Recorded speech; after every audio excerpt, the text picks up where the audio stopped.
and location of the various truck loading facilities. Does that complete your presentation, Mr. Yes, sir. Borgell?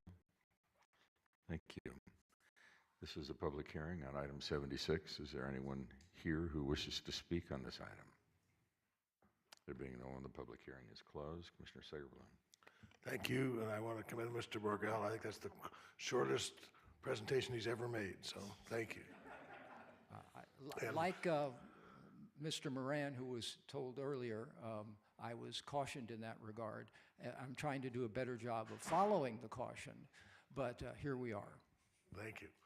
But with respect to that, I would move for approval subject to staff's conditions, especially the public works that Ms. Adamson read into the record. There's a motion for approval. Please cast your votes.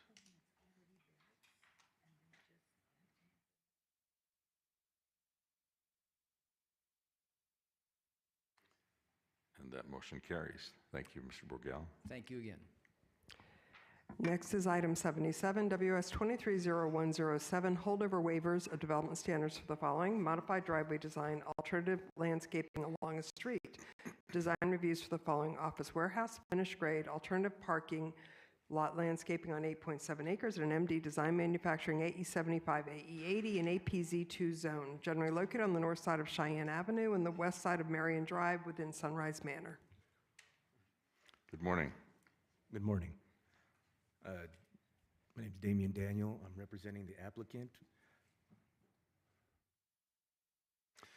Do you have a presentation for us? Yes.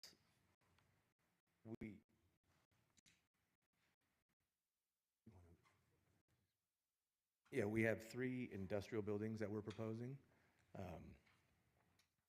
I'm not too familiar with the waivers, unfortunately. I'm filling in for somebody. I apologize. But So, Mr. Chairman, can I ask, because this is my district, but who came into our office and sat down and walked it through? Okay, that person do the presentation. Yeah. Because you have to put some stuff on the record on what you're trying to do with that so that we can move forward. Hi, John Wakenhut, 6671 South Las Vegas Boulevard.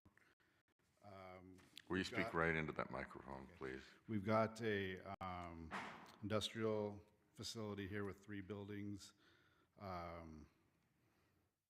What are the square footages on that? Building 1 is 86,000. 86,000. Go ahead. Building 2 is 50,533, and building 3 is 23,280 square feet. So we could not hear that. We're going to have you. There's another microphone there if you want to speak, but please speak directly into it. Okay. Building 1 square footage is 86,284 square feet. Building 2 square footage is 50,533 square feet, and building 3 square footage is 23,280 square feet. Okay. So we've got 3 driveways off of Marion. There's a waiver for throat depth that we're requesting. We've addressed that by, can you hear me on this one?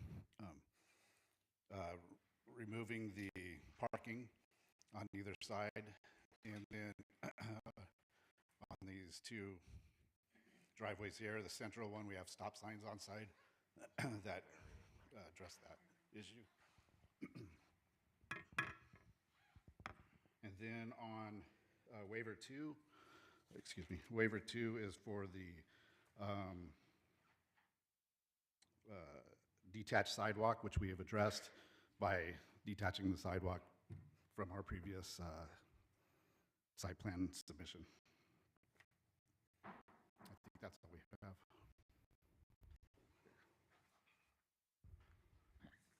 Mr. Chairman, if you open up the public hearing, I'll help you afterwards. Yeah, I'm just trying to be clear here. So, well, okay. This is a public hearing. Is there anyone here who wishes to speak on this item?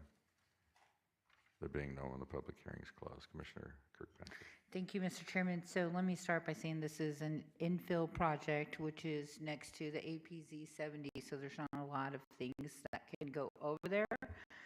So we have been focused on the industrial component. So there were a couple things. Typically, our office does not waive the throat depth, but they were able to work with Public Works because some of the driveways are they think that they can do it. So we also were not amenable to waiving the detached sidewalks, and the developer came back and said that they could make that work, just because it is a walkable area.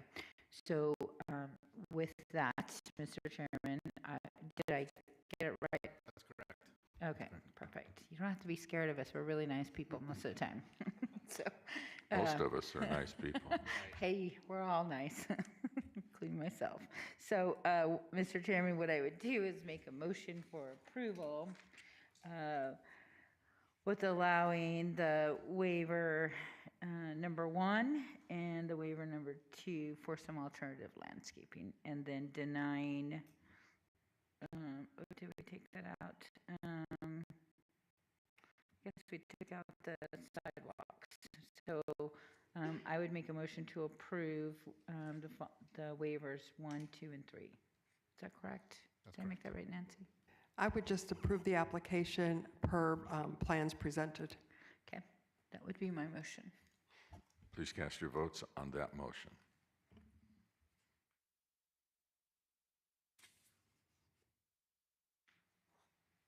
Motion carries. Thank you.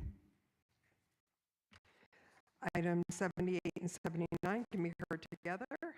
Item 78, WS 230179, holdover waivers of development standards for the following: increased wall height, off-site improvements, curb, gutter, sidewalk, streetlights, and partial paving, non-standard improvements within the right-of-way, street landscaping. Design review for the following single-family residential development, finished grade on 4.1 acres in an RE Rural Estates Residential RMP1 zone, generally located on the north side of Elkhorn Road and the east side of Rainbow Boulevard within Lone Mountain. Item 79, TM 23500051, holdover tentative map consisting of 8 residential lots on 4.1 acres in an RE Rural Estates Residential RMP1 zone. Good morning. Good morning. Jeremiah Johnson, Tan Engineering, 6030 South Jones Boulevard, here on behalf of the applicant. Hold that microphone right. Apologies. Jeremiah Johnson, Tan Engineering, 6030 South Jones Boulevard, here on behalf of the applicant. So to orient you to the site, we are north of Elkhorn Road and just directly east of Rainbow Boulevard on this approximately 4-acre parcel. We are requesting a 8-lot single-family residential subdivision. No changes to zoning or the land use. This will be a rural estates residential subdivision. I'll quickly go over the waivers and design review and then some changes that we recently made to the site. We are requesting waivers of off-site improvements and non-standard improvements along Elkhorn and Rainbow. Elkhorn has a capital improvement plan in place, so we're complying with the requirements that is outlined in that. Then along Rainbow, we are complying with the recently approved Lennar subdivision to the north. And then additionally, we have a waiver and design review, a waiver for wall height and a design review for excess fill. Along the north side, the property to the north that has been entitled already, increased the fill, sort of asking for a little bit of increase in fill wall height to match into what's already been approved and started on. Since the staff report was published, we did meet with Commissioner Kirkpatrick and had our town board meeting. Following that meeting, the general concern was that we weren't meeting the interlocal agreement minimum 18,000 square foot net standard. So after that meeting, we removed a substreet here and a previously included easement. We now have water running a different route and increased all the lot sizes to a minimum of 18,000 square feet with 20,000 square foot net, of course, or gross. So with that, we do ask for your approval. We agree with all staff's conditions if approved, and I'm here to answer any questions you may have. Thank you. This is a public hearing. Is there anyone here who wishes to speak?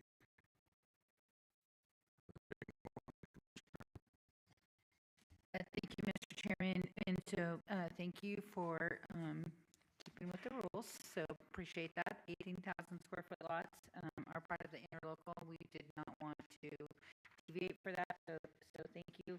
I just want to be clear for a couple of the residents that might be listening, because I forgot to call them back. I spoke to them previously, told them why we want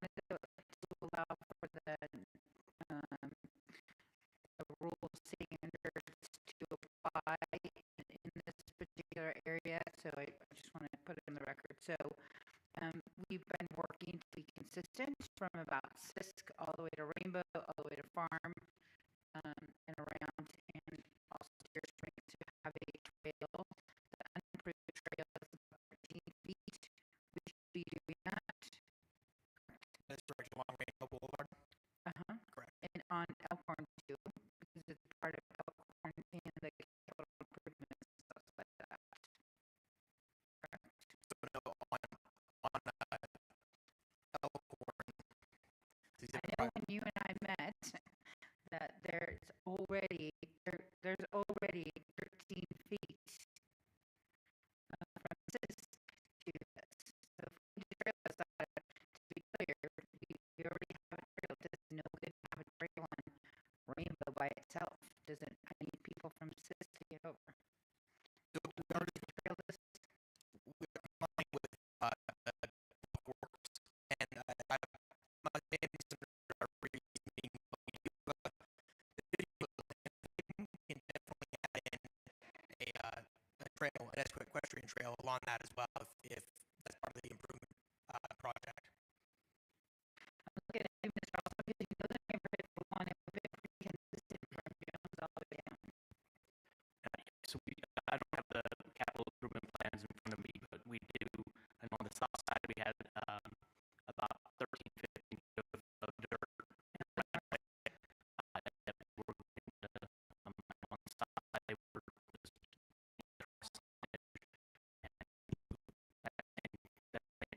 on the north side. Well, it makes, at least with the capital plan, and Nancy, maybe you may remember that capital plan we did, our agency that 13 feet, and we did that consistently because a lot of blue buckets over there that we still have to have. Yeah, if you want me to pull up the plans, we can travel this. I can pull up the plan. And I want to trail this just so that we're clear because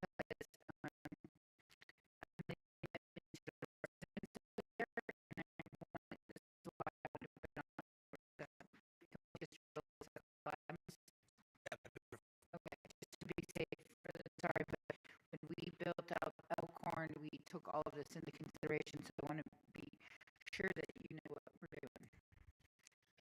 What trail is? Then next, items 8081, which we heard item 80 WS 230198, waivers of development standards for the following lot area and Crystal High Street and Center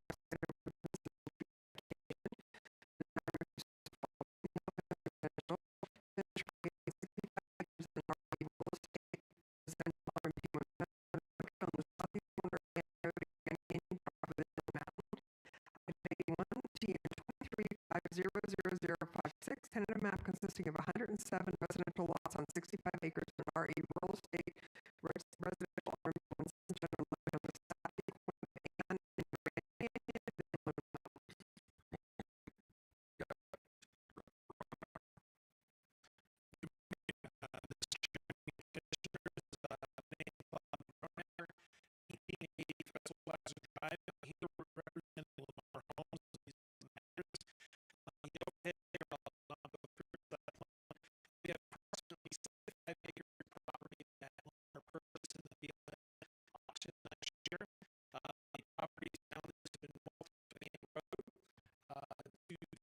East is Fort Apache, down south is Hanger Lane, and to the west is Grand Canyon.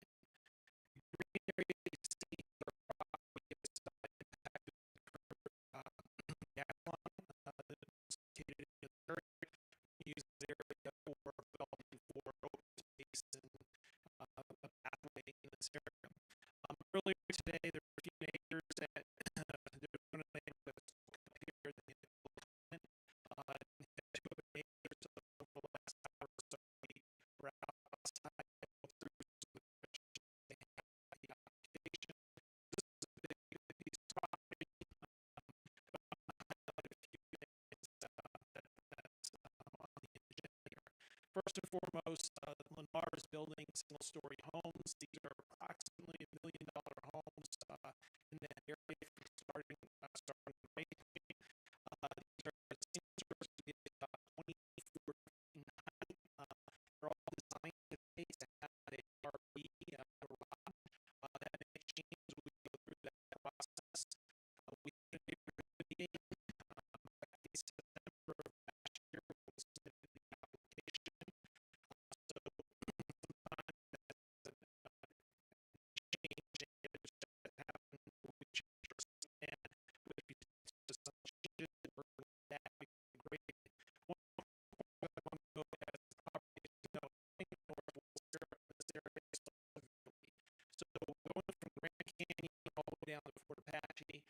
about a 60-foot slope. Okay, so we are playing with topography issues here as we move up the property. That's why I use some of those applications that are asking for similar that have been approved, not only in the approval in March, but a month and a half ago, even from the builders, which is wall heights.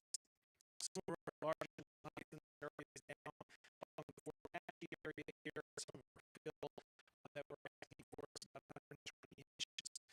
We are asking to reduce some of our lot space to Union Road and Fort Apache. We're about a 478 only have 14 lots. They're actually in fact where we're using this percent. That's been approved on our other projects. It's similarly situated. With respect to the landscaping, we were asking for no landscaping where we have some of our homes being proposed out on the street. That's because we're taking the front yards and we're anything out there. And we also are asking for waiver of the lab rule standards. That needs to be waived for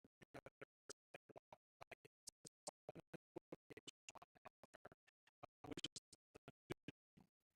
but otherwise, we said eliminate the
They will follow the capital improvement, which includes an unimproved trail system, correct, on both Elkhorn and Rainbow? Correct. Yes, so that is currently what the capital improvement thing means, and that there will be no street lights, and so we're approving those waivers, so. And did you want to do the rural signage? Correct, and the On rural those streets. signage, which is consistent with what we did with Lennar. So my motion, I don't have my paper here. My motion is for approval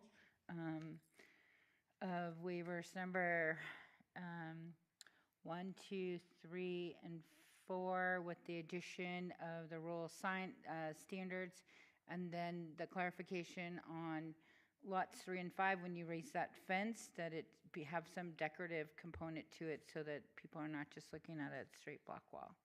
Yes, we agree to that. Okay, is that clear for staff and for everybody? Okay, that's my motion, Mr. Chair. There's a motion for approval, subject to conditions as indicated. Please cast your votes.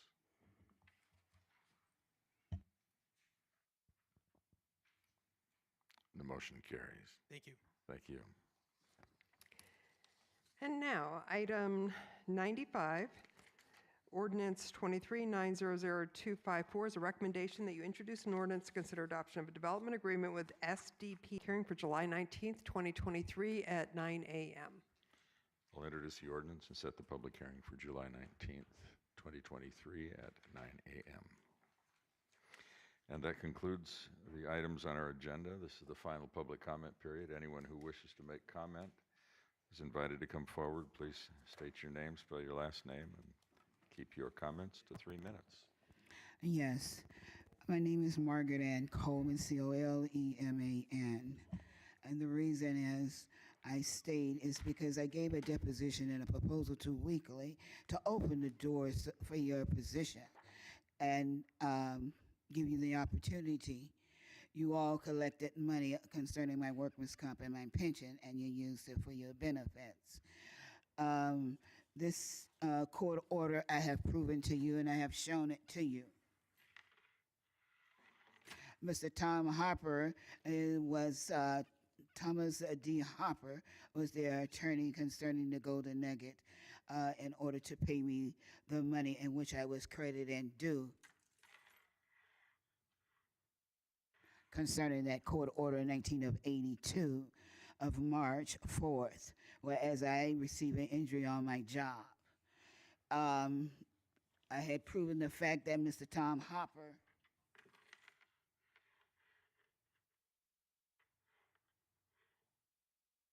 I know my work is involved on this, whereas he was supposed to do the collection and give me the check. I have pulled up information concerning that Margaret Coleman name payout on case number 204-984 by Mr. Tom Hopper and received by Deputy Shannon Milius. There was a none. As they said, they did not get any, but they did. And they released it to you all. Now, Mr. Tom Hopper, he's in charge of the overseer concerning pay that was brought up, just a bunch of letters. And so did not, it stated that it sold my property, that a Kevin Cal Crumner is in charge as a founder concerning hired by you as a government worker. And that Tom Hopper, that is Stephen Whoopson, is the overseer. Now, I've been to different organizations that were supposed to help me in the state in order to do collections upon my court order.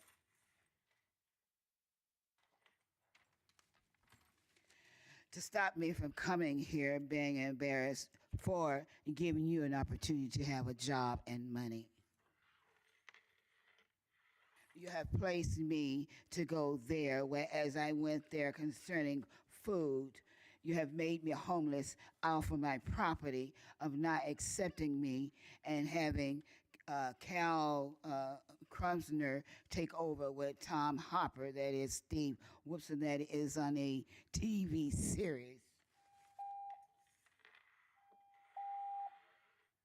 I'll wrap it up. Those are papers that show that I only get $47 a month that is starving me in the streets, and I am homeless. I went to Nevada Consumers Affair to try to get their help, and Turner's Affair, Civil Review Board, the State Bar Association, Aging and to the Disabled Services. You are insensitive to my needs. I also have went to judge in North Los. Thank you, Ms. Coleman. Thank you. So, Ms. Coleman, I think you've made your point. I think we understand what Thank you, Ms. Coleman. Thank you. Is there anyone else who wishes to speak during the final public comment period? There being no one, then, Ms. Coleman, this meeting is now adjourned, Ms. Coleman.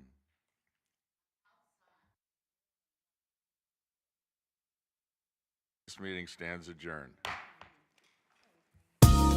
Thanks for watching Clark County Television, the best access to your local government. I just moved in with his family, and it's embarrassing. The little one, he likes to go outside and crawl around in the giant litter box. I don't know what he's doing. Oh, poop already. You're making me nervous. As an 18, 17-year-old, you don't know how to deal with, your mom not loving you or not being there for you, and it's just really hard. I did jump around from different foster homes to foster homes. I would lose my friends, or I would lose out in sport, and ended up when I was 17, I just ended up aging out in Child Haven because I wasn't really in a foster home. And then, I graduated high school and went on to my own apartment and other programs to help with aged out youth. The stigma is once you turn 21, 18, nobody's there for you anymore. You don't have anybody. But those people who still stay in your life, regardless of that connection with foster care or anything like that, those are the most important people.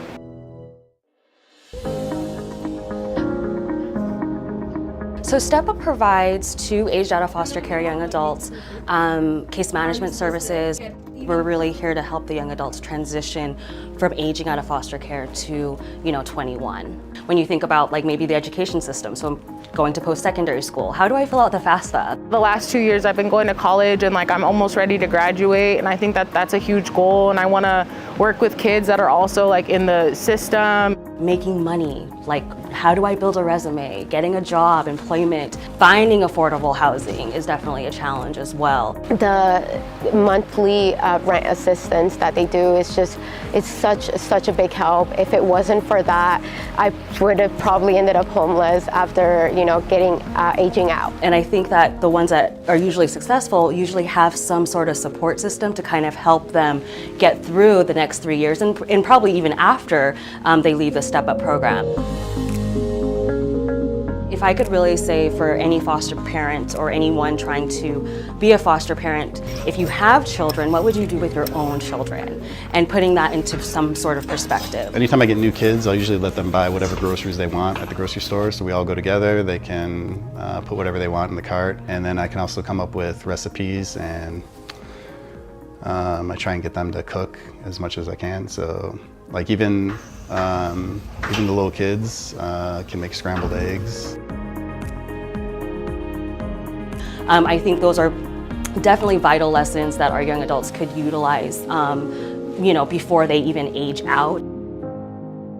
If there's anybody that is trying to become a foster parent to a teen, I would just tell them to be patient and be persistent, and understanding that they're not just dealing with having to move into a new home and get used to this stranger, but they're also dealing with the fact that they got separated from their parents and the trauma that that led them to be into foster care. We have a lot of youth who need safe, secure, supporting, loving homes. And I can say, I know it's not easy, but you're surrounded by support when you take on the task of being a foster parent. Don't be afraid to ask questions. Don't be afraid to say, hey, I need support. I think that's one of the things. Communicate if you're struggling with one of your foster young adults, but don't just throw in the towel. People can change. Like, it could take one talk or one just hug, something, like, in order for you to tell somebody that you care about them. Because a lot of times people just have never had anybody say, oh, I'm proud of you, oh, I care about you, and those words can go a long way. You know, somebody just giving you one chance can change your life.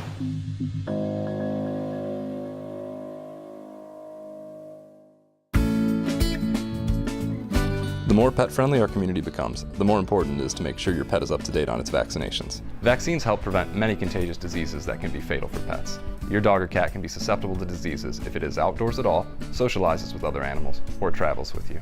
Annual rabies shots are required, but several other vaccines are strongly recommended within the first 6 to 8 weeks of your pet's life. Boosters are also needed. Don't wait. Talk to your vet today. Let's keep our pets safe, healthy, and happy. Whether you're here to celebrate, raise a family, study, or build your career, we all want the community of Clark County to be one thing: sustainable. That's clean air and water, but it's also affordable housing, reliable energy, diverse jobs, and a livable climate. But the changing climate is already a harsh reality for Southern Nevada. This takes a toll on every one of us, our health, economy, and quality of life. The choices we make in our daily lives contribute to the greenhouse gas emissions fueling these impacts.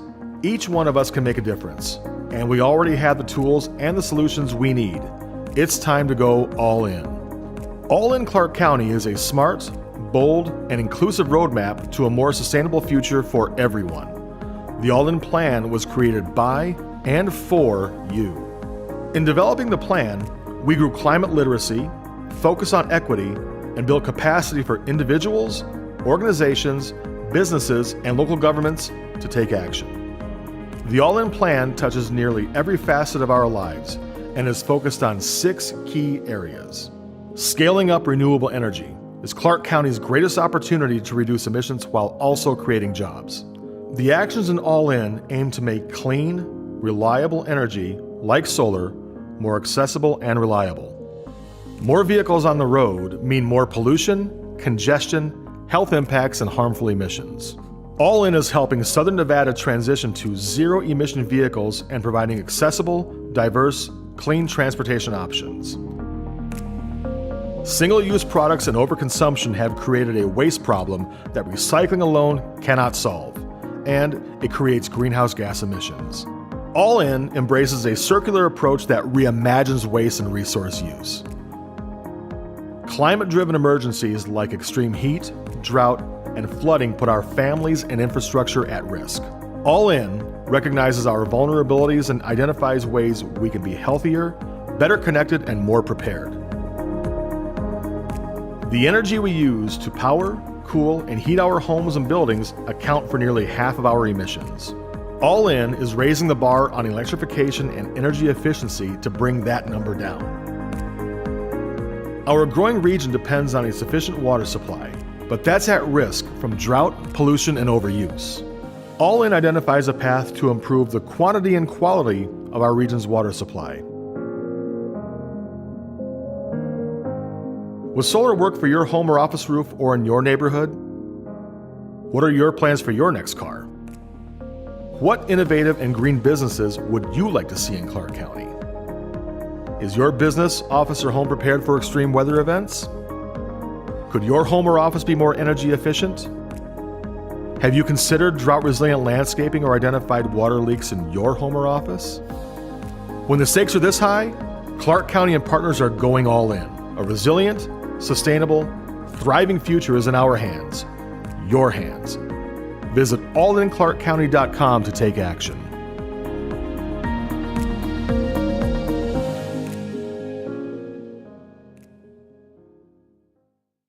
More than 1 million Nevadans commute to work every day. Whether you drive, take the bus, ride your bicycle, or walk, we all want to get there safely.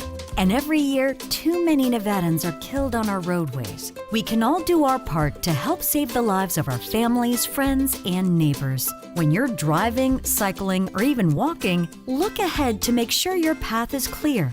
Be visible when you're riding a bike or walking, especially at night. Drivers have a responsibility to watch out for you, and you have a responsibility to be visible. To prevent collisions, it's essential to be proactive during your commute. Whether you're driving, biking, or walking, it's important to be predictable and follow the rules of the road to keep yourself and others around you safe. We all need to get to work and back home to our families. We are the driving force of our economy. Let's get there safely. Let's get there together.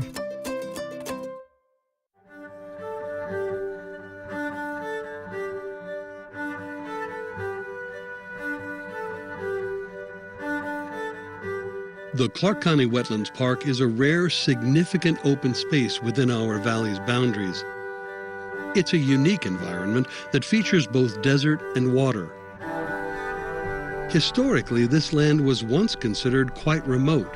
Even so, this place has always attracted people. During the park's construction, an archaeological site is uncovered, offering clues about life here in the early 20th century. Archaeology is two-dimensional, and when we walk and look for artifacts on the surface, we're only seeing kind of the tip of the iceberg. The rest is hidden in these thin layers. This is a historic foundation. We believe it's either the foundation, a shallow foundation to a house that was owned by the Bishop ranchers about 1900, 1910. We actually had to clear off some of this duff from the tamarisk bushes to view this little segment of wall and the far wall on the end. What this wall is probably the edge of a basement into some kind of a root cellar or the foundation to a house. We're digging this thoroughly. We're going to excavate the entire foundation, and we're going to excavate a trash scatter, which is over in a slumped area on the very edge of the wash.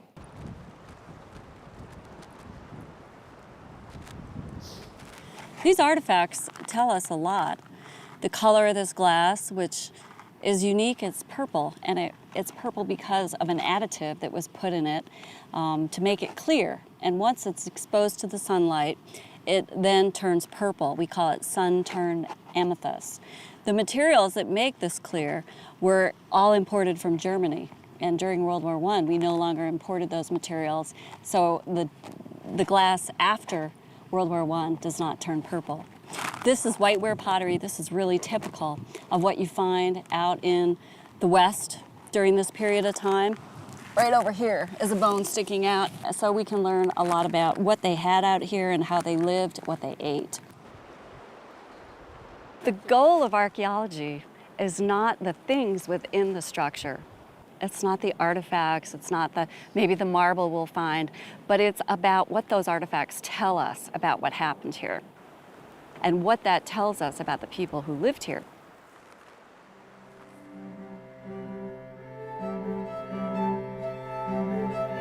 Few would have ventured to this region had it not been for the presence of water.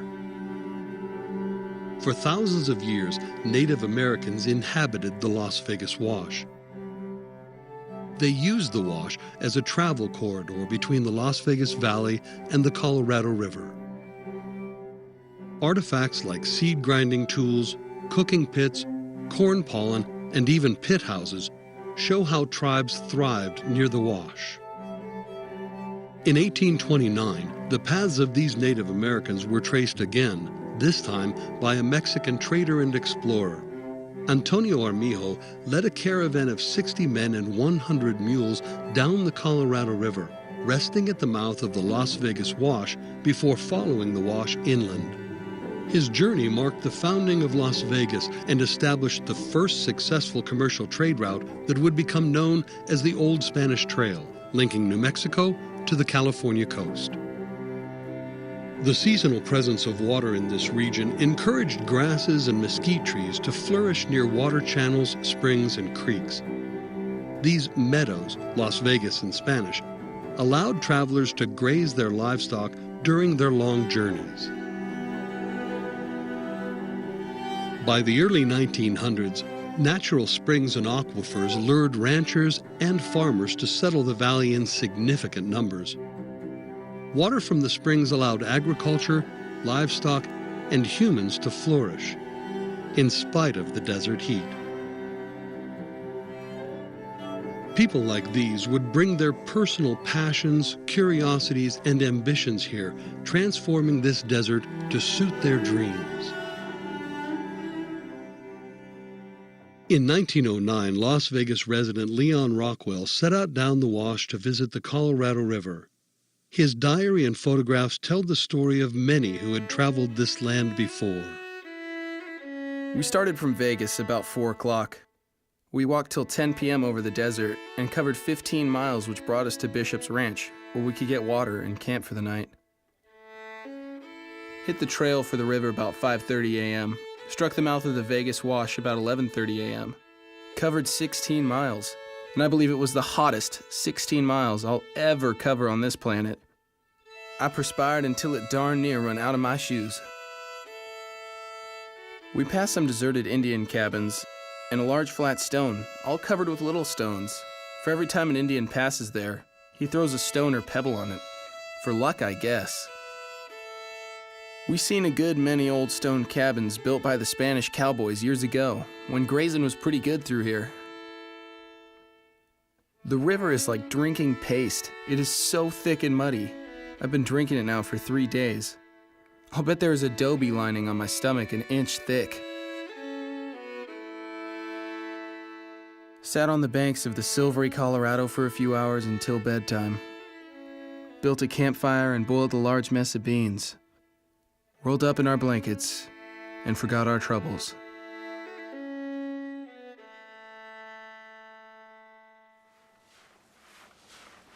"100 years later, the ranch Leon Rockwell visited during his trip still holds clues about its history.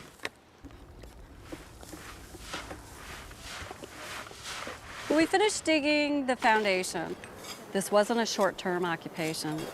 We realized we had a house. This black line here is the roof. And what happened is water filled the structure, and then eventually the roof caved in, and it fell and laid over the first few flooding episodes. This is a single flood episode. This is likely another flood episode. This was a flood episode, but it came from a different direction. We found a really unusually large number of artifacts, way more than we anticipated at this site. And the artifacts tell us about who lived here. They tell us there was probably a woman, probably a mother. She had pins and a compact, combs, and buttons, lots and lots of buttons.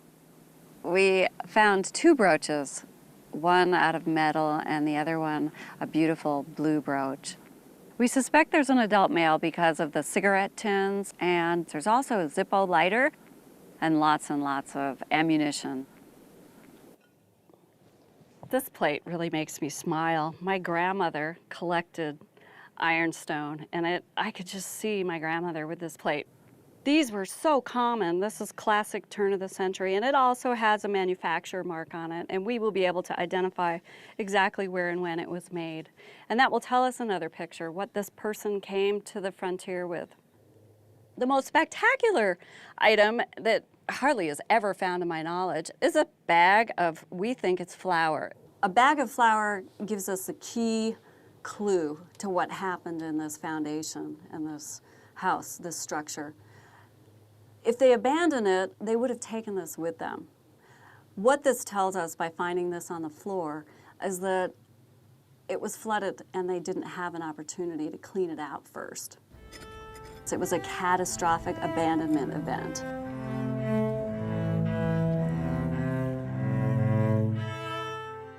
Around that time, in 1900, people would claim a parcel of government land up to generally around 160 acres. And in order to obtain that land from the government, they had to live on it for a period of time. They had to prove that they lived on it, and they had to do improvements.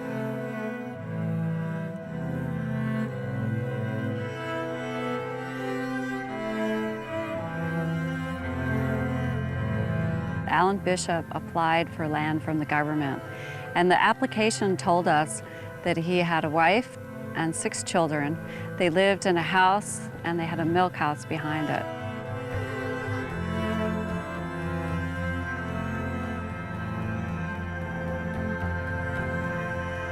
This site is an example of how people lived and tried to make a living and settled the West. We have a lot of information about the settlement of Las Vegas, but we have very little information about this broad expanse of the West. These difficult settings, these places where it was hot and they lived just off the land. It gives us a view of a family living and struggling to survive.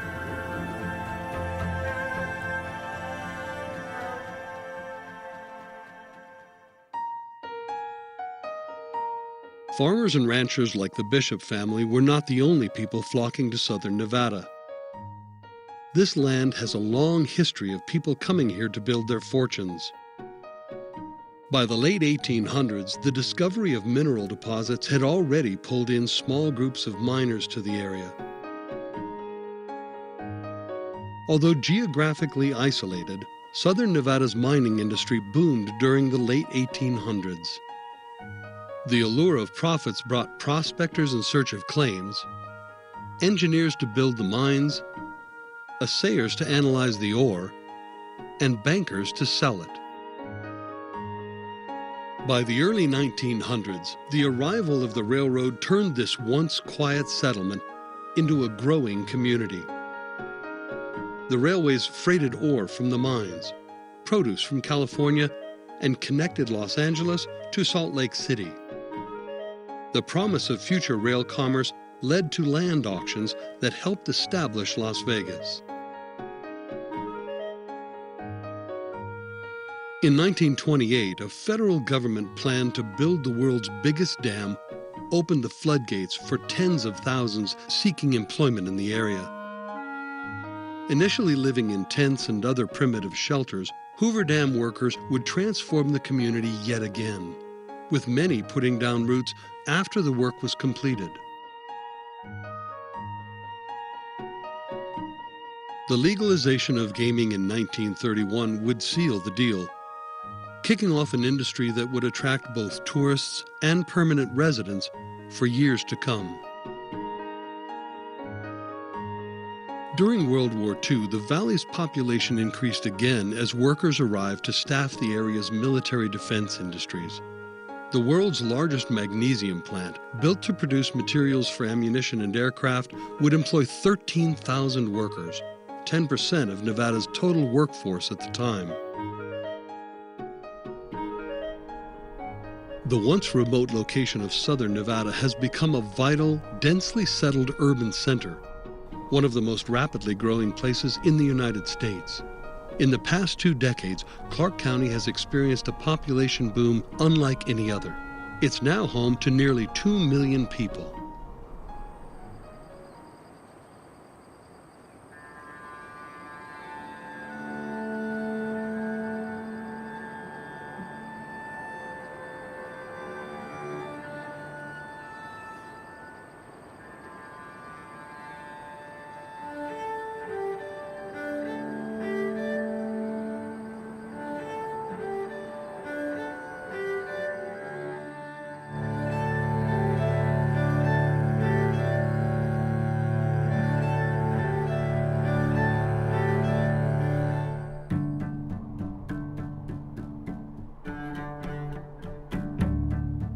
The story of those who have gone before us is written in this landscape.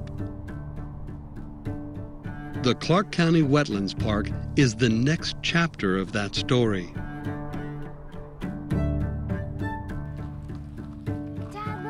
Visit the park and explore this land that holds so much of our history.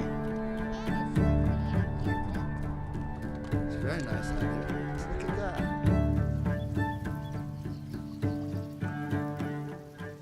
The Clark County Wetlands Park. It's yours.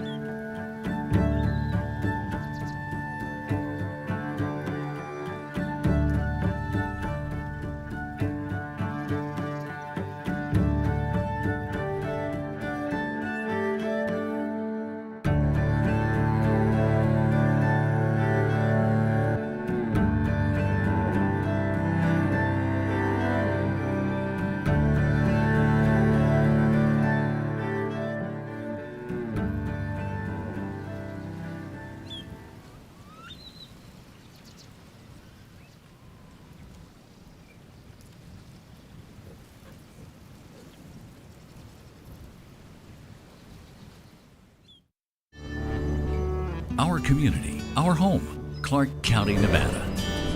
Thanks for watching Clark County Television.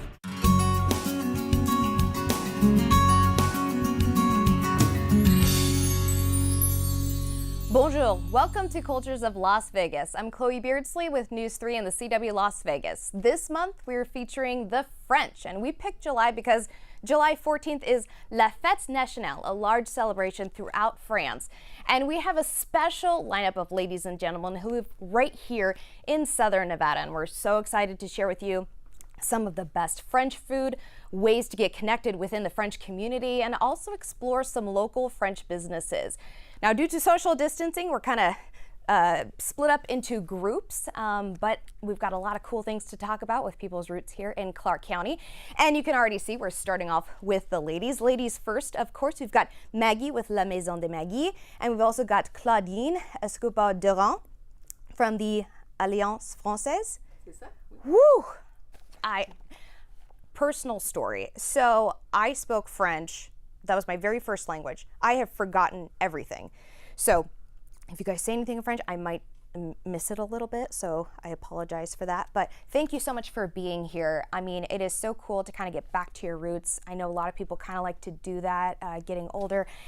Tell me a little bit about each of your businesses that you're connected to. We'll start with Maggie. You have La Maison de Maggie, and that is a little French spot here in town. Tell me a little bit about, we've got the food in front of us.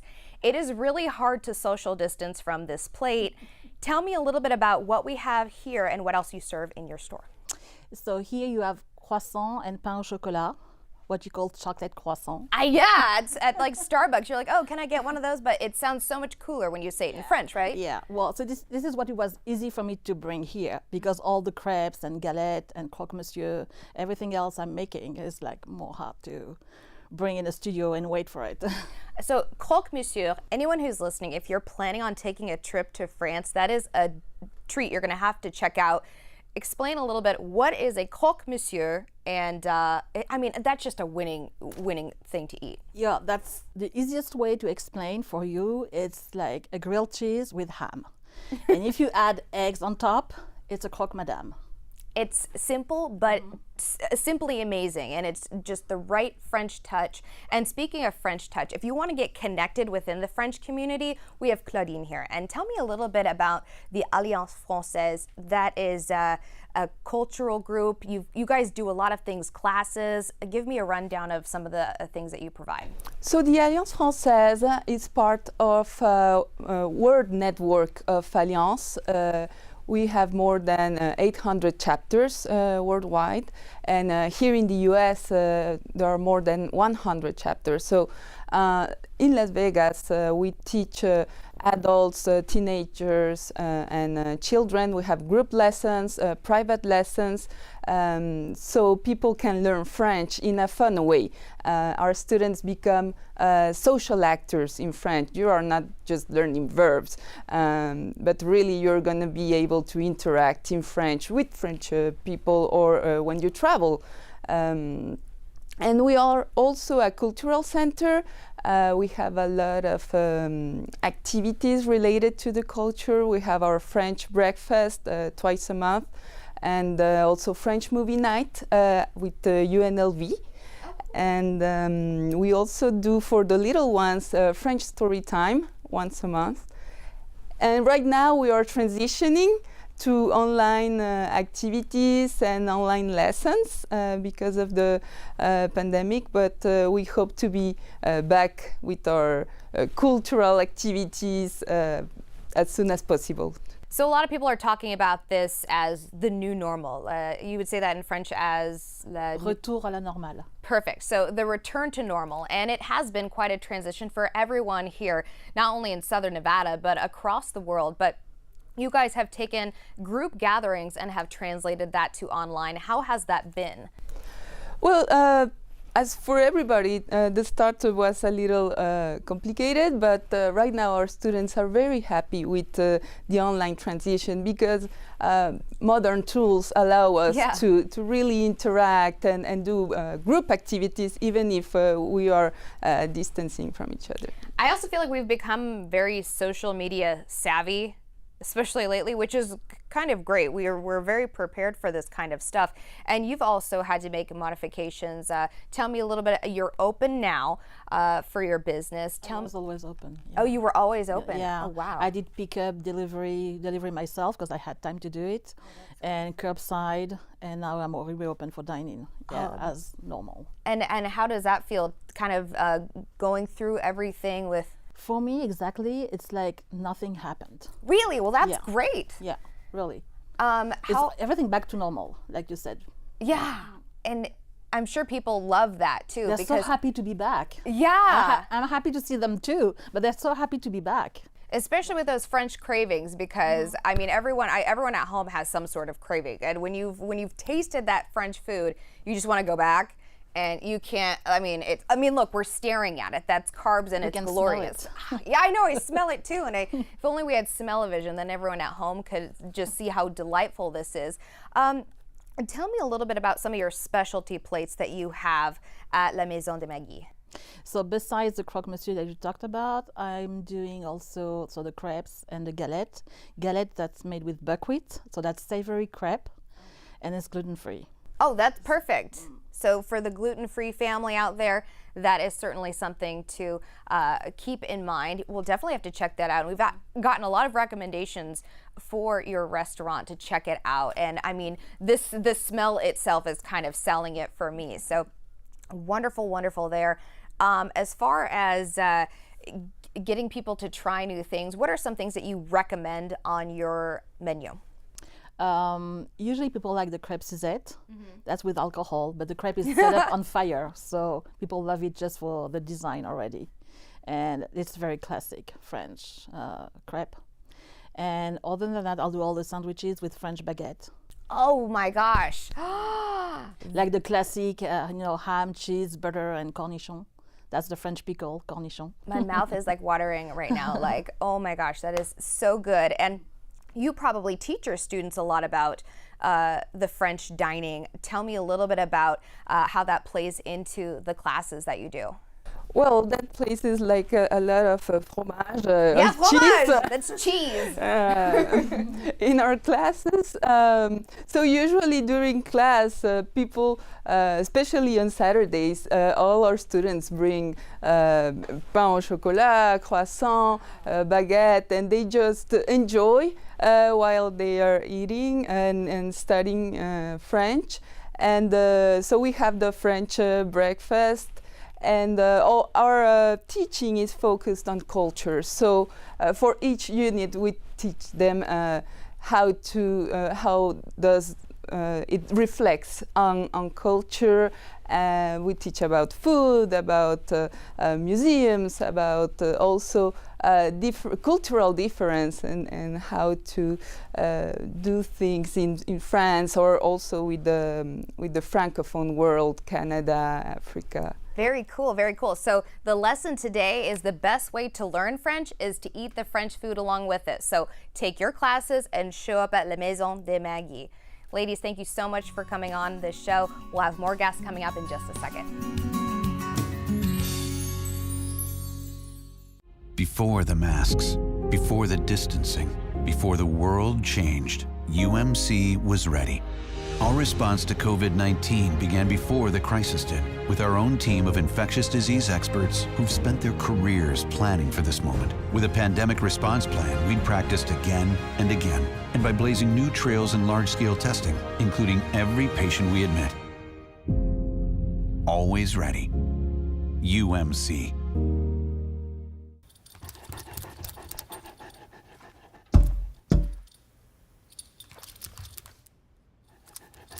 There's a shelter pet who wants to meet you. Meet one today.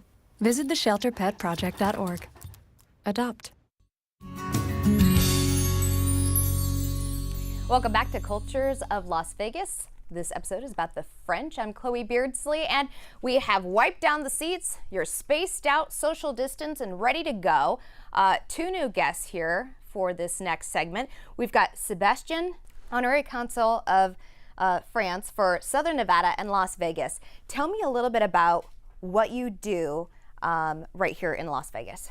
So basically, I'm the official representative of the French government here in Las Vegas, and I take care of like administrative stuff related to the French government for French citizens that are here in town, either locals or tourists. Perfect. And I also have another guest, and you're the co-founder of Exotics Racing. That already sounds exciting. Tell me a little bit about what you do. Yeah, Exotics Racing is a driving experience up at the Las Vegas Motor Speedway, where we welcome guests to drive some of the most exciting cars in the world: Ferraris, Lamborghinis, Porsches, McLarens, and you benefit from instruction from professionals. And we try to give you the best time of your life. Perfect. And is it new cars? Is it old cars? No, or a mix? It is the latest and greatest models of all these manufacturers. We always try to get the newer models, so it also generates more interest from customers that would want to come back and drive the latest model available. We don't do classic cars. I love them, but it's a lot more difficult to operate. So we'll leave the new stuff to you, but talking about classic and talking about history, tell me a little bit about the timeline of French influence right here in Southern Nevada. Well, what's funny is that it even started before Las Vegas was incorporated. Whoa! So you have, for example, I'm sure you know about Fremont Street. Yeah, I may have Does been it there. sound, so that was called Fremont Street because of John Charles Fremont. Really? So you guys, for some reason, got rid of the accent on the E at some point. Who did that? But I have no idea. But that was John Charles Fremont was the first person who pointed Vegas on a map in 1854. And Fremont Street was actually the first road that was paved in Vegas in 1925, I guess. So that's kind of interesting. And his father was French, although he was American. John Charles Fremont's father was French. That is an amazing piece of history. So from the get-go, French people have had quite an influence here. That's pretty amazing. Tell me a little bit about some of your favorite things here in Las Vegas that are French connected. We have tons of amazing restaurants that are even better than the ones that we have in France. We have some on the strip, some off the strip, and they're all big or small. We have amazing chefs here in town. I'm sure you'll see some of the food coming up. Yeah, some more food's on the way. But yeah, and then of course the influence of on the shows here in town is basically coming all from France, like all the reviews, the cabarets, the cirque shows. Even though they're from Canada, they were influenced by French, shows in Paris, like Moulin Rouge, Lido, Folies Bergère, this kind of stuff. One of the most iconic French singers had a residency here in town way before Céline and all that. So like Edith Piaf was here for a few months. Maurice Chevalier was here for a few months. Lynn Renaud was here. She's probably the most iconic one. Like between Dunes, Sands, Caesar's Palace, and all this kind of stuff. Oh my gosh, so many things to check out. So not only on the stage, but also we were talking about the track earlier. So we know in Las Vegas we've got a wide variety of shows, but specifically for kids, you have some go-karting that's kind of new? Yeah, it's kind of new. I mean, it's about a year old now, but still new. The car track, the big track, has been here for almost 11 years, but the go-kart's fairly new. We wanted to address the local community more with something that would be accessible, more affordable, number one, and more accessible for families, and it's a lot of fun. So we have an outdoor go-kart track that is at the same location as the car racetrack at the Las Vegas Motor Speedway, and it's a great fun. And you said there's a safe way for kids to be in the ride as well. So parents have control over the vehicle for the younger kids? For the young kids, yes, Yeah, but we also the ones that have can't drive yet. Yeah, yeah, exactly. The So 10-year-olds? we have like a two-seater Okay.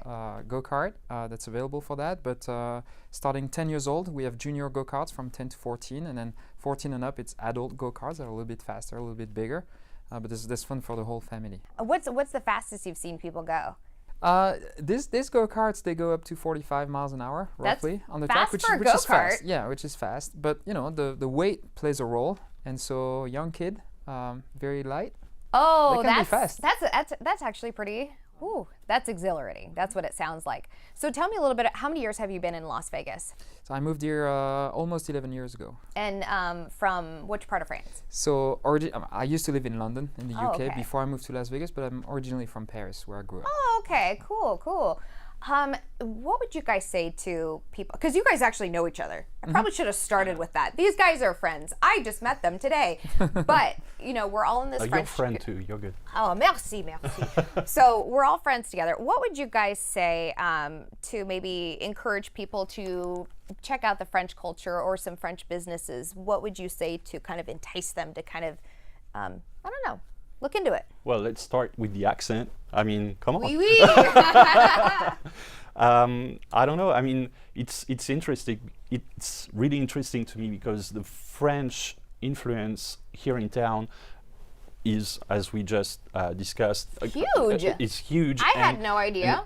And especially today in these times, what's interesting is that it created like a lot of, you know, chemistry, a lot of mixity and all this kind of stuff. So the cultural mix is really interesting. That's what I'm super excited about, that because it brings so much more culture and you know, differences are great to work together and all that. So definitely. Yeah, so the French businesses and like the Moulin Rouge, for example, it was like first hotel and casino here in town that brought the black and white people together and got rid of all the segregation. Oh wow, that's amazing. On the strip and all that. So, I mean, come on. Amazing, and a very important message.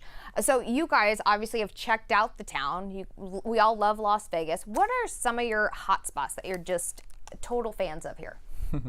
I'll let you start. We probably have a few in common, but... Oh, okay. Yeah, I mean, personally, I love going to Fremont Street. Yeah. And I mean, the old part of the city. Yeah. Because it's more for locals and stuff like that. So there's a different vibe there that I'm more into. But then when it comes to businesses, I'd say, I mean, a few restaurants like Partage, off the strip, and then Mon Ami Gabi on the strip. Oh yeah, that's coming up. Yeah, I know. And of course, Exotics Racing is great. I know.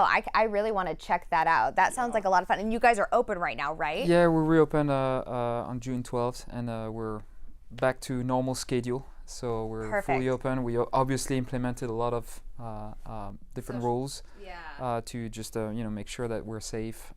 But it's not like a crowded environment either. So it's not that complicated. I was gonna say, if we didn't have the social distancing rules, we would be doing this interview in a race car right now. Probably. But maybe next time. Maybe next time. When things settle down. All right. Well, gentlemen, thank you so much for being on today. More guests coming up in just a second.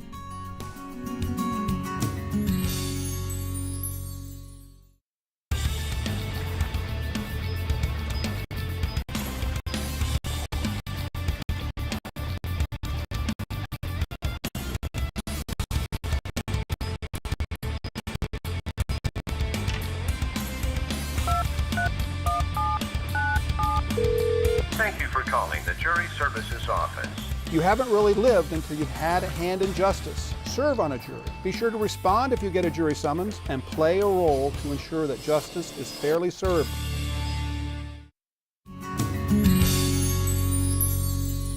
Welcome back to Cultures of Las Vegas, the French. We've done another round of musical chairs, and I'm joined by two new French guests. We've got Alain Vizinoni, and then we've also got our fabulous chef, Vincent Puisel.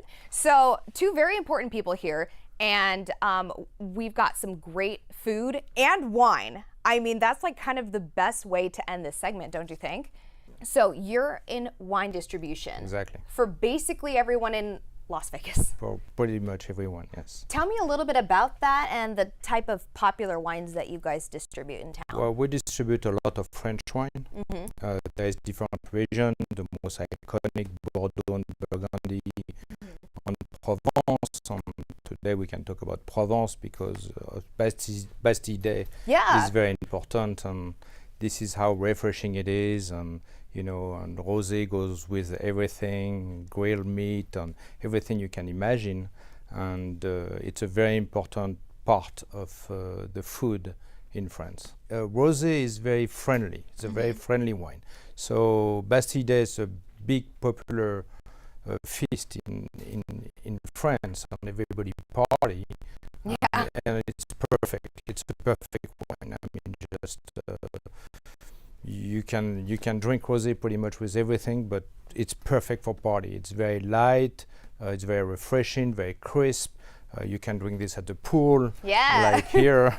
And it's hot outside, so it's not only good for the pool, it's perfect for parties, and it's really popular. And speaking of popular, your restaurant is almost always packed, and I've been there before, but it is great to check out. Obviously, with social distancing, there are different rules in place, but you guys have, what, 4,000 guests a day? Yeah, we're a fairly busy restaurant, let's put it this way. So a couple of reasons for that. We've been in town for 20 years now, so it's a very well-established restaurant inside the Paris Hotel. So as a French restaurant in the Paris Hotel, we're in the center, dead center of the Strip. You know, we're right across from the Bellagio and the fountains. We have a very large and spacious patio. So all of those makes it that, you know, guests are automatically, you know, attracted by the restaurant. And then nevertheless, but, you know, we also serve a very classic French food, which we brought today some of the